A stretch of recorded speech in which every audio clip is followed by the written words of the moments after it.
Assalamualaikum warahmatullahi wabarakatuh. Kenalkan nama saya Cindy Arinda Fafika dengan NPM akhir 228 dari kelas F. Saya akan mempresentasikan analisis laporan keuangan perusahaan jasa, dagang, dan manufaktur perusahaan yang telah saya pilih. Pertama-tama, pengertian laporan keuangan. Apa sih laporan keuangan itu? Laporan keuangan adalah catatan keuangan suatu perusahaan dalam periode waktu tertentu yang digunakan untuk menggambarkan kinerja dan kondisi keuangan perusahaan. Nah, laporan keuangan itu ada 5. Yang pertama itu laporan laba rugi, laporan perubahan ekuitas, laporan posisi keuangan, laporan arus kas, dan catatan atas laporan keuangan. Nah, di sini saya perusahaan jasanya mengambil dari PT Adira Multifinance. Perusahaan ini itu perusahaan pembiayaan terbesar di Indonesia dan perusahaan ini berfokus pada jasa pembiayaan konsumen khususnya kendaraan bermotor. Lalu selanjutnya perusahaan dasarnya saya memilih dari PT Prima Cakrawala Abadi. Perusahaan ini bergerak di bidang perdagangan hasil laut khususnya produk olahan ranjungan yang dipasarkan baik di dalam negeri maupun luar negeri yang diekspor gitu ya. Laporan keuangan PT ini menggunakan laporan keuangan konsolidasian yang mencakup kinerja perusahaan induk dan entitas anak, memberikan gambaran menyeluruh tentang grup usaha. Lalu yang perusahaan manufaktur di sini saya mengambil dari PT Samkru Hyosung Adi Lestari. Perusahaan ini bergerak dalam bidang manufaktur tekstil, khususnya produksi benang dan kain yang dipasarkan secara global. Menanda saya ingin menjelaskan analisis saya yang lebih detail lewat Word dan filenya langsung karena yang di PPT itu kurang jelas, namun yang PPT akan tetap saya kumpulkan sebagai rangkuman dari Word dan filenya ini. Baik, yang pertama itu ada laporan posisi keuangan aset yang milik perusahaan jasa. Di sini tidak ada akun persediaan karena tidak ada barang dagangan yang diproduksi atau dijual. Nah, dan ini tuh lebih berfokus pada piutang pembiayaan konsumen dan piutang sewa pembiayaan. Lalu perusahaan jasa ini lebih fokus pada pendapatan dari jasa pembiayaan konsumen. Dan aset seperti kayak kas di bank, dan investasi itu lebih dominan dibandingkan perusahaan manufaktur dan perusahaan dagang. Lalu selanjutnya ini ada laporan posisi keuangan aset yang perusahaan dagang milik PT Prima Cakrawala Abadi. Perusahaan ini tuh memiliki akun persediaan ya, karena bisnis utamanya itu perdagangan hasil laut. Nah, piutang usahanya ini bernilai besar karena berhubungan dengan penjualan kepada pelanggan dan tidak ada akun aset seperti mesin atau peralatan produksi seperti manufaktur yang bernilai besar karena perusahaan tersebut tidak memproduksi barang tetapi sebagai perantara dalam distribusi produk. Lalu yang ketiga ada laporan keuangan laporan posisi keuangan bagian aset dari perusahaan manufaktur. Terdapat akun persediaan tapi tidak dirinci menjadi beberapa tahap seperti bahan baku, bahan dalam proses, dan barang jadi. Nah, sini memiliki aset tidak lancar ya, atau ini aset lain-lain mungkin kita asumsikan sudah termasuk aset seperti mesin, peralatan, dan pabrik yang dalam jumlah besar merupakan bentuk investasi untuk kegiatan produksi. Lalu terdapat akun biaya dibayar di muka terkait dengan pengadaan bahan atau jasa untuk produksi. Lalu perusahaan manufaktur ini memiliki biaya penyusutan yang signifikan terkait aset tetap. Lalu selanjutnya, laporan posisi keuangan bagian liabilitas dan ekuitas. Yang pertama ada perusahaan jasa. Di sini jasa itu lebih rinci dalam mencatat kewajiban pihak ketiga dan pihak berelasi dan liabilitas derivatif yaitu liabilitas yang merupakan potensi kerugian dari suatu perjanjian atau kontrak transaksi. Dan ada pemisahan yang jelas antara kewajiban sewa, utang obligasi, dan sukuk mudharabah yang artinya surat berharga yang berisi akad pembiayaan berdasarkan prinsip syariah yang dikeluarkan oleh perusahaan. Lalu yang dagang, kita lihat di sini ada pembagian liabilitas jangka pendek dan jangka panjang ya. Eh, Terdapat akun agio saham, yaitu catatan kelebihan pembayaran saham oleh pembeli di atas nominal. Maaf, Bu, di sini typo ya. Eh, Lalu mencatat kewajiban defisit dan kepentingan pengendali dalam ekuitas yang tidak ada pada laporan perusahaan jasa. Ini ya. Lalu yang manufaktur di sini mencatat penghasilan komprehensif lainnya, merupakan bagian dari ekuitas pemegang saham, peneraca, dan bukan bagian dari laporan laba rugi. Di sini juga tertera jelas ada pemisahan saham seri A dan saham seri B. Lalu ada tambahan modal yang disetor lebih besar dibandingkan laporan grup perusahaan jasa dan dagang sebelumnya. Dan memisahkan saldo laba yang telah ditentukan penggunaannya dan belum ditentukan penggunaannya ini ya. Lalu yang terakhir menambahkan uang muka pelanggan sebagai kewajiban jangka pendek.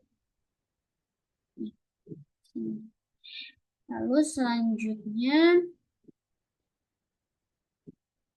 ada laporan laba rugi. Perusahaan jasa lebih detail dalam mencatat sumber pendapatan seperti margin mudharaba dan sewa pembiayaan karena berbasis syariah. Lalu terdapat pemulihan atau pengisian kerugian menunjukkan bahwa adanya resiko dalam pembiayaan konsumen. Lalu mencatat, bentar. Lalu mencatat penghasilan komprehensif lainnya, terutama terkait lindung nilai arus kas dan penghasilan yang direklasifikasikan ke laba rugi. Lalu yang perusahaan jasa, terdapat beban pokok penjualan di sini, beban pokok penjualan dan beban penjualan yang dibedakan. Namun di perusahaan dagang ini tidak ada pencatatan margin murabahah atau sewa pembiayaan juga. Lalu di sini ada, bentar, laba selisih kurs, yang artinya itu mencatat keuntungan atau kerugian dari fluktuasi mata uang asing. Hal ini menunjukkan adanya kegiatan internasional atau transaksional dalam mata uang asing. Lalu laporan laba rugi manufaktur, eh, ini terdapat laba operasi yang menunjukkan pendapatan diperoleh langsung dari operasional perusahaan ya. Lalu ada keuntungan atau kerugian selisih kurs dan pendapatan beban operasional lainnya menunjukkan bahwa perusahaan ini itu terlibat dalam transaksi internasional dan kegiatan operasional di luar penjualan barang utama.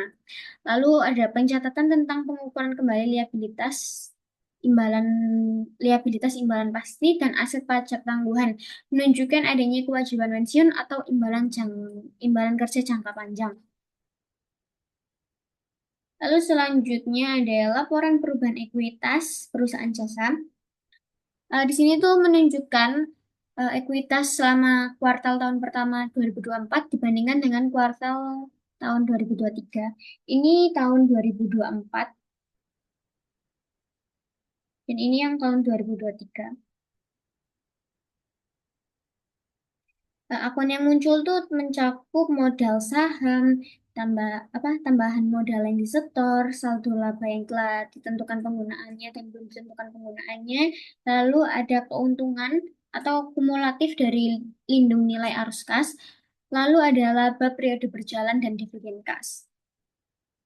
Hal ini tuh menunjukkan pengelolaan laba perusahaan untuk mendukung kebijakan dividen dan pencadangan, dan lebih fokus pada kinerja operasional dan hasil distribusi laba kepada pemegang saham.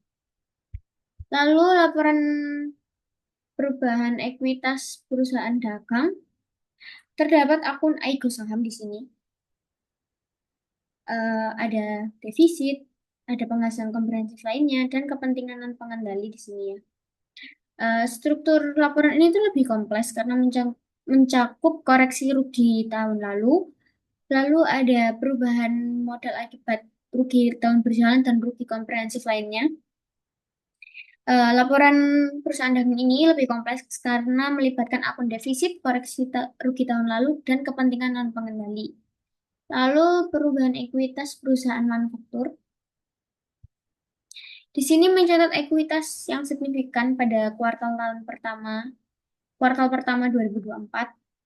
Lalu peningkatan ini didukung oleh tambahan modal yang store dan IPO saham.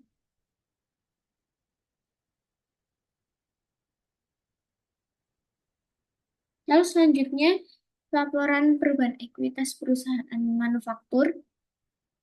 Di sini mencatat pertumbuhan ekuitas yang signifikan pada kuartal pertama 2024. Peningkatan ini didukung oleh tambahan modal yang di-store dan agio saham. Ini di sini. Dan laporan ini memiliki yang lebih sederhana dengan komponen utama seperti modal saham, modal yang di-store, dan saldo laba, serta penghasilan komprehensif lain. Ini sama seperti perusahaan jasa ya, jadi yang dagang itu lebih kompleks tadi. Lalu selanjutnya, laporan arus kas. Nah, laporan arus kas perusahaan jasa ini menampilkan arus kas dari aktivitas operasional, investasi, dan pendanaan. Di sini ada asup akun spesifik seperti pembayaran bunga pinjaman dan dividen. Lalu disusun dalam bentuk langsung ya, dengan penerimaan dan pembayaran di setiap aktivitas. Dan rincian pembayaran operasional meliputi beban bunga, beban kepada karyawan, hingga pembayaran untuk aktivitas administrasi. Lalu, laporan arus kas perusahaan dagang memiliki rincian yang lebih mendalam untuk aktivitas operasional karena ada penerimaan kas dari pelanggan. Ini ada sih. Sebenarnya ini ada juga dari jasa. Jadi yang nggak ada itu pembayaran kepada pemasok, pembayaran pajak, pembayaran kepada karyawan, atau gaji, dan tidak mencangkup akun terkait penerimaan atau pembayaran dividen. Dan di sini bisa dilihat ya, PT Prima Cakrawala ini pada tahun 2024 mengalami minus hasilnya negatif atau yang merupakan penggunaan kas operasional lebih besar dibandingkan penerimaan atau pendapatan gitu. Jadi ini bisa dilihat pada kas akhir tahun. Yang tahun 2023 itu besar banget, sekitar 14 miliar. Sedangkan di tahun ini hanya 2 miliar saja. Lalu selanjutnya ada laporan arus kas perusahaan manufaktur. Ini juga sama seperti yang sebelum-sebelumnya, ada aktivitas operasional, investasi, dan pendanaan. Dan ada sub-akun lebih rinci seperti pembayaran bunga pinjaman, pembayaran dividen kepada pemegang saham. Tapi di sini periodenya lebih panjang, sehingga angka yang dibandingkan itu lebih besar dibandingkan perusahaan jasa dan perusahaan dagang. Dan ada tambahan akun seperti pengeluaran untuk aset tetap. Nah, di sini ada perbedaan catatan atas laporan keuangan atau CALK. Di sini ada 3 aspek. Yang pertama, fokus pendapatan, aset utama, dan kebijakan akuntansi. Di sini PT Adira sebagai PT Jasa, fokus pendapatannya itu ada pembiayaan, aset utamanya piutang pembiayaan, dan kebijakan akuntansinya yang dibahas dalam CALK itu pendapatan, pembiayaan, dan resiko. Lalu ada PT Prima Cakrawala sebagai PT perusahaan dagang. Di sini fokus pendapatannya adalah penjualan produk, persediaan sebagai aset utama, dan kebijakan akuntansinya mengenai pengelolaan persediaan dan penjualan. Lalu PT Samkro Hyosung Adilestari itu fokus pendapatannya pada produksi dan penjualan barang jadi, aset utamanya persediaan dan aset tetap seperti alat produksi, pabrik, dan sebagainya. Lalu kebijakan akuntansinya berfokus pada biaya produksi dan depresiasi aset. Eh, CALK untuk perusahaan jasa itu lebih fokus pada aset keuangan dan kewajiban keuangan seperti pinjaman dari bank, obligasi, dan sukuk mudharabah. Menyediakan pembiayaan konsumen termasuk pembiayaan berbasis syariah, memiliki resiko utama berasal dari piutang pembiayaan dan suku bunga. Lalu rincian pendapatan berasal dari pembiayaan konsumen, pembiayaan murabahah, dan sewa pembiayaan. Lalu ada di CALK ini melakukan penekanan pada pengelolaan risiko kredit, cadangan kerugian penurunan nilai, dan aset keuangan lainnya seperti instrumen deritatif. Lalu di sini CALK Perusahaan Jasa itu banyak membahas kebijakan akuntansi terkait pengakuan pendapatan dari pembiayaan dan pelaporan risiko keuangan atau hedging dan instrumen deritatif. Lalu perusahaan dagang di sini CALK-nya itu menyoroti persediaan sebagai aset utama yang mencerminkan sifat bisnis dagang. Fokus utamanya dalam laporan CALK ini Menerangkan terkait utang usaha dan pendapatan dari penjualan produk. Terdapat penekanan pada kebijakan akuntansi, persediaan, dan pengakuan pendapatan dari aktivitas perdagangan. Lalu menampilkan analisis komprehensif tentang biaya pokok penjualan yang dominan. Lalu risiko utama melibatkan fluktuasi harga bahan baku dan persediaan. Lalu yang terakhir untuk CALK perusahaan manufaktur, di sini CALK-nya menyoroti atas aset tetap, persediaan bahan baku, barang dalam proses, dan barang jadi. Terdapat rincian biaya produksi, depresiasi, dan alokasi overhead. Di sini CALK-nya membahas kebijakan akuntansi terkait pengakuan biaya dan pendapatan dari produksi barang. Lalu, di sini CLK-nya juga memiliki fokus yang kuat pada aset tetap dan investasi untuk mendukung proses produksi. Di sini perusahaan manufaktur itu risikonya melibatkan biaya bahan baku, efisiensi produksi, dan penurunan nilai aset tetap. Sekian presentasi dari saya tentang analisis laporan keuangan perusahaan jasa, dagang, dan manufaktur.